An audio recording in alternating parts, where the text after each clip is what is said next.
National treasure Tim Minchin knows how to make you laugh and make you cry, often at the same time. He's a singer, songwriter, actor, author, comedian. Now he's back on stage right where he belongs. Would you please give a very warm welcome to Tim Minchin? Hi. Tim, you're about the busiest person I know. Do you really need another show to be doing?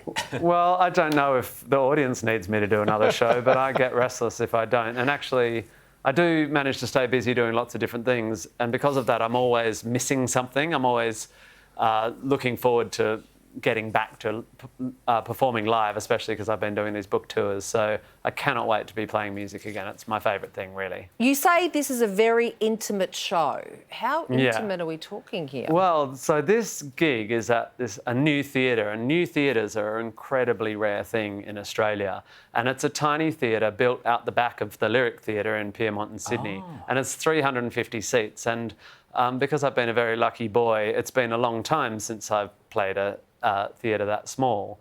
But I wanted to celebrate and kind of help boost the signal of this new theatre, because I love theatres and I love that this Stephen Found, this theatre maker, has built this theatre. So I'm just going in first to kind of test out the soundproofing.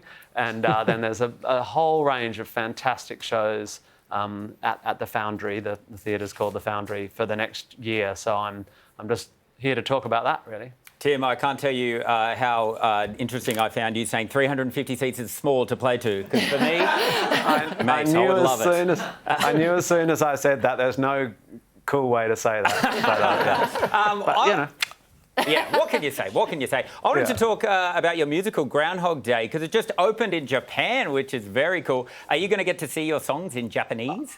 I'm not, and I'm so excited that it's there, and I'm so intrigued. Danny Rubin, who wrote the original film and wrote the script part of the musical with me, he went there and said it's quite bonkers. Like, it's not the Australian production sort of rejigged. It's a completely new Japanese production, Japanese language. Wow. And it's yeah, he says it's pretty wacky, and I wish I could have seen it, but I couldn't get there.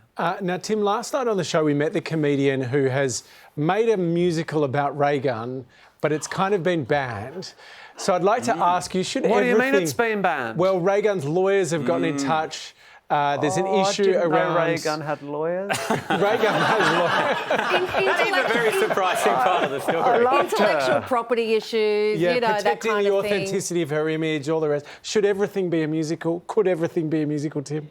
I think nearly nothing should be a musical. I find musicals pretty tough as a rule, but I actually was at my butcher the other day in Coogee Bay Road, and my butcher is in that musical. He's like, I'm a comedian, I'm in a Ray Gun musical, you should come and see it. So I'm devastated to hear that they've got into legal hot water, because I thought it sounded like I was jealous. I thought that is the best idea, and the speed at which they've turned it around and got it on its feet. You have to do things like that quickly. They may need a big dog to come in with some, legal advice, financing. I think there's a battle looming, and they may need your help. I'm a lot of things, Homo, but a big dog has never been one of them. Also, you might be the only one who gets to see it. You should ask your butcher to do a private performance for you. I could maybe in the butchery. Yeah, get some sausages. Me saying he's my butcher sounds like a euphemism for something else, doesn't it? You didn't order the kangaroo, did you? Hey! Careful, she's copyrighted that. She's copyrighted Wait, that. I've got a quick musical pitch while we're on the topic of it. This will be good. Okay, I've been thinking about this. What about this? A musical about a Queensland politician who claims that every 3 months a person is torn to pieces by a crocodile. The story of Bob Catter. What do you think? I do think Bob Catter could be a musical. I mean, that's why I love the Ray Gun idea, is people who are curious and unusual, and if you can tell a story that has a laugh but then turns it around and makes it really personal and makes the audience cry. I'm always intrigued by how would you make an audience cry for Bob Catter? His hat. I reckon I could do it. Well, maybe you could pass it on to your butcher as well. That would be terrific for me. Thank you. Just don't say the words "pass it on to your butcher" ever again. I don't know how that makes me feel. Hey, Tim, you've given up social media. We've had this big debate in the country about social media and under 16-year-olds. I know why I don't like it. Why did you walk away?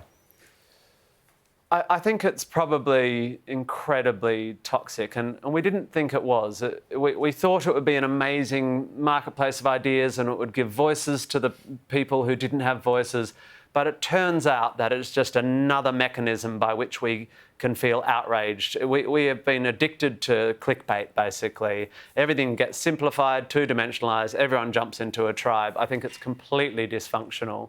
But also, for someone in my position, I just found myself anxious all the time and scared that I was going to get piled on and just scared of reading opinions. And I just had to step away. And I'm really surprised that I managed to do it because I was quite badly addicted. But I'm a year sober and... But the irony is my accounts still exist, and this concert that we're talking about, unfortunately, is sold out.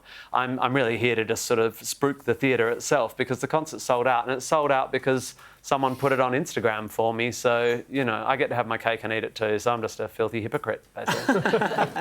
Well, we love you. We're drunk on your music. Tickets are available now to see Tim Minchin first at the Foundry. Ticket details are on our website. Would you please put your hands together for Tim Minchin? Thank you. Completely sold out. Go to something else at the Foundry. Find another show at the Foundry and buy tickets to that. Yes.